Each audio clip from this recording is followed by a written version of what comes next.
interrupts my coronation! Coronation, Starscream? This is bad comedy. Megatron? Welcome back to the Titanium Hangar. Happy Friday, everybody. This is Mike. Today I want to talk to you about the concept of mass shifting and masterpiece transformers. Now, we've talked about this before, so we'll touch on some of the previous things that they've done, but they're doing new things today to effectively account for mass shifting. They're going in many different directions to make up for this because of the animation and all of that. We're going to talk about all of this and more coming up.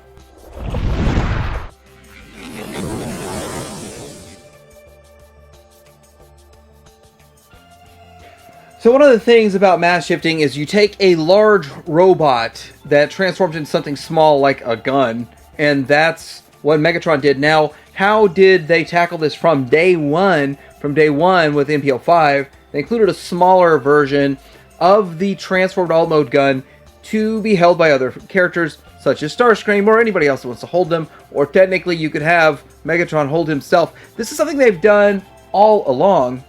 So this really isn't a new concept, and there's probably 4 or 5 different versions of this Megatron gun for masterpiece figures to hold. I think they even carried this into some mainline or Chug. I'm not 100% sure, but I think I saw one that was made for Chug somewhere along the way.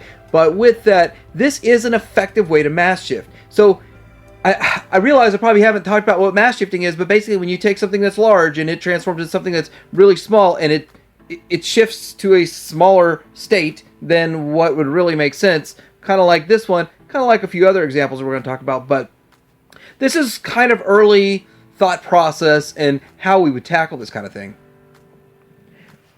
The Takara version of the masterpiece, the first one, I guess the second one too, the Plus of Shockwave, did the same thing. Shockwave had a tiny Shockwave to go with him so that other characters could hold on to that when he transformed, which would be a whole lot of fun, and in a way you just didn't need to bother transforming it, right? Because you could just move that figure out of the way and then put the little miniature in the hand of somebody else, another character, and all that kind of stuff.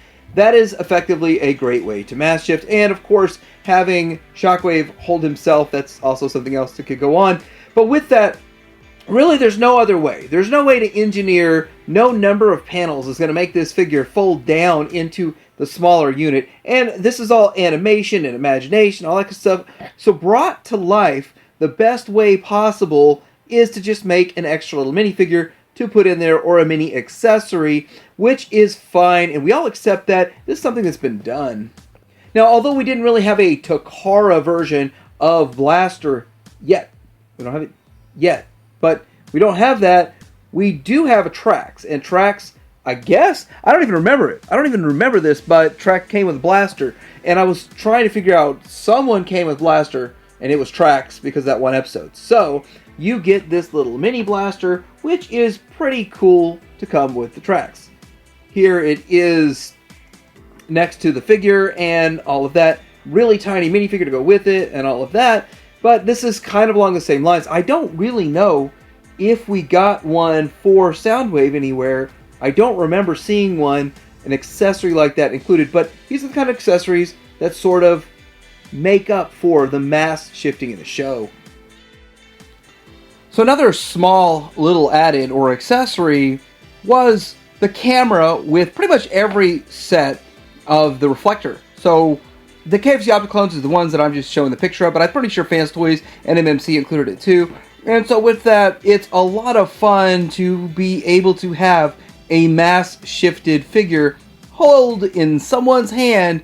So it should have mass shifted actually small enough for humans to hold it, but it mass shifts technically small enough for other Transformers, other masterpiece figures to hold this.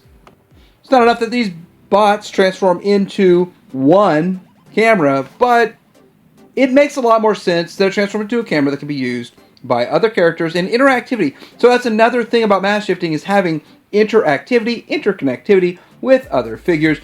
Whole lot of fun. And it works. There's a lot of examples of unexplained mass shifting. So this is something like we have, say, Ratchet, who can transform into something as big enough to haul Ironhide. And that doesn't really make any sense, but it was a plot convenience. So I do want to point out that the animators used this mass shifting as a plot convenience. And so with that, we just kind of have to accept all of this kind of stuff. We won't see a Ratchet that's that big.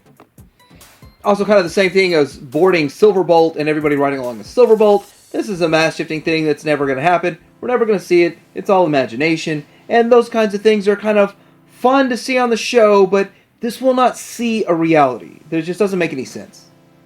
But the one thing that really kind of bothered me, because it's so predominant in the 1986 movie, is the fact that Astrotrain would transform into this gigantic train and gigantic shuttle, and it didn't really make any sense. It's a plot convenience, so we can haul the whole team that's drained of energon, and that is just what happened.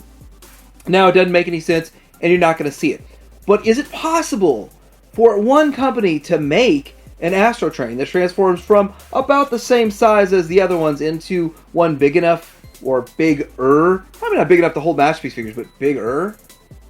Now, I don't think it'll ever be done, and I don't think anybody's going to bother making it, but it could be done, and an example would be Road King. Now, I'm not really a huge fan of the whole panel forming thing that's going on with Road King, but you could make an Astrotrain that has 75 little panels that come out and could make a much bigger ship than it is. Probably only double the size, not nearly big enough to haul anything, but to say, Fansui was able to pull off taking this bot and turning it into this with a trailer, saying you could do the same thing or a similar type of thing with an Astrotrain to make it much, much bigger. That is one way to actually pull off mass shifting if you wanted to, but I don't think any company would ever do it because I don't think it's really that important or necessary for mass shifting in the Masterpiece scale.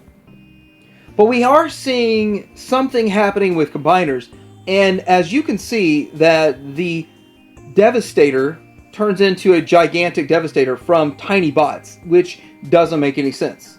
And so with that, there is a way that they are achieving this mass shifting from bots smaller than Megatron to a leg that's much larger than Megatron. It doesn't really make sense from a standpoint of watching the show, and how does it mass shift into such a much larger... This is larger than the sum of its parts. And there is a way that they do it, and it's now very accepted. It was very controversial for a while, but it's achieved through parts forming. I think that adding on extra parts and parts forming is definitely a way to achieve the mass shifting in Masterpiece scale. Masterpiece Transformers that use parts forming, getting these to the 21-inch scale instead of the smaller 18 and 15, and even they used parts, so don't get me wrong, those weren't all in ones. So MMC is still sort of around the 18-inch scale because they don't use parts forming. They are all in one, but adding the parts forming gets you the much bigger bots and gets you to realize this size and scale of mass shifting and brings that to life.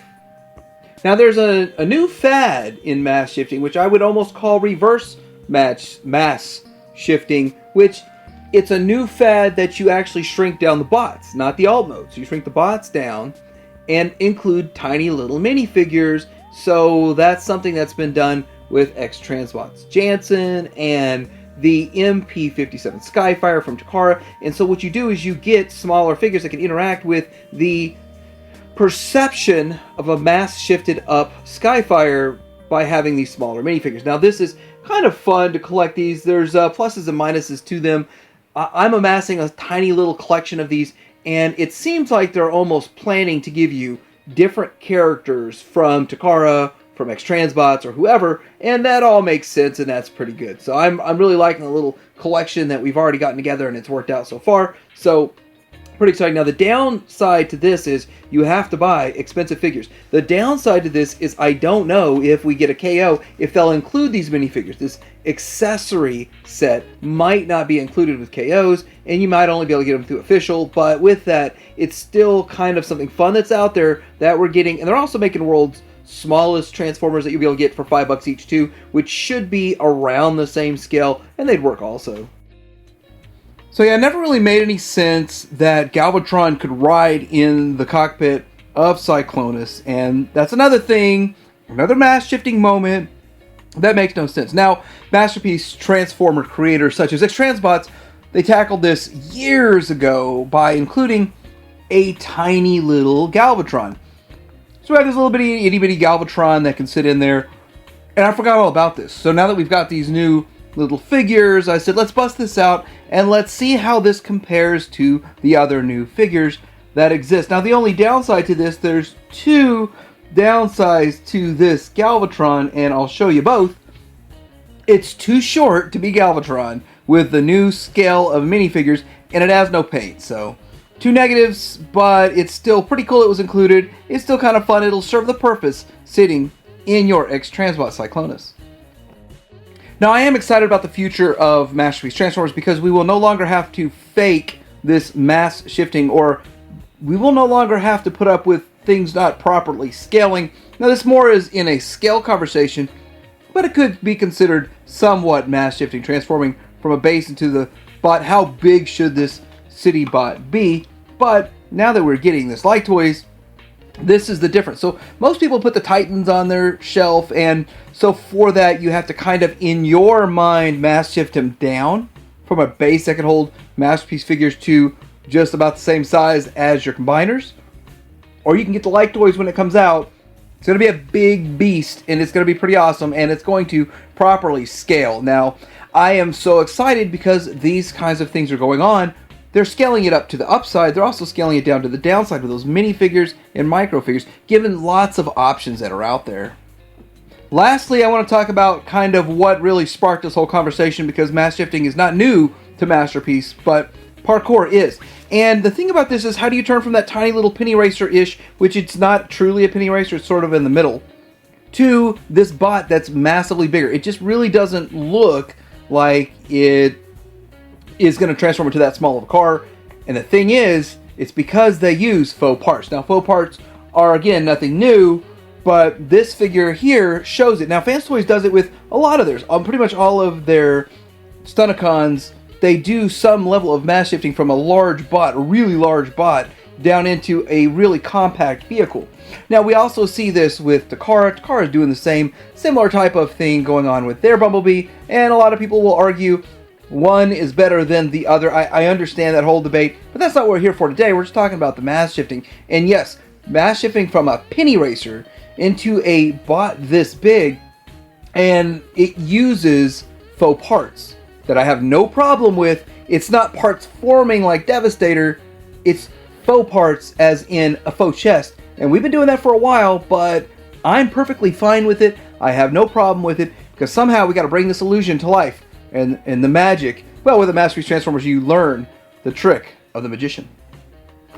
So let me know what you guys think about this mass shifting situation. Are there more examples out there of Masterpiece mass shifting that I did not cover? Because I'd kind of like to know what I missed, because I think I covered most of what I've come in contact with.